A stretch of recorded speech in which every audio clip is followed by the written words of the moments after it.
In this video, I will show you how to combine the power of Claude AI with Asana to build a comprehensive project plan in seconds.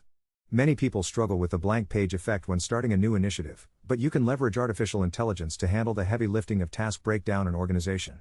The first thing you need to do is open Asana and create a brand new blank project. You can choose either the board or the list view depending on how you prefer to visualize your workflow, but keep this tab open because you will be pasting your generated plan here shortly. Now, navigate over to Claude and prepare a specific prompt that gives the AI a clear role. You should tell Claude that you are launching a specific project, such as a redesign of a mobile app homepage, and ask it to act as a senior project manager. Ask for a structured list of tasks broken down into 4 sequential project phases. It is vital to specify that each task needs a clear, actionable title and a 1-sentence description of the deliverable. Once Claude generates this list, you will have a professional roadmap ready for execution. Simply copy the phases and tasks from Claude and move back to your Asana project.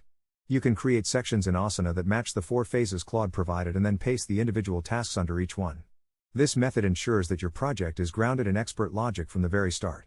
By using Claude to frame the strategy in Asana to manage the execution, you eliminate the guesswork and can focus entirely on getting the work done.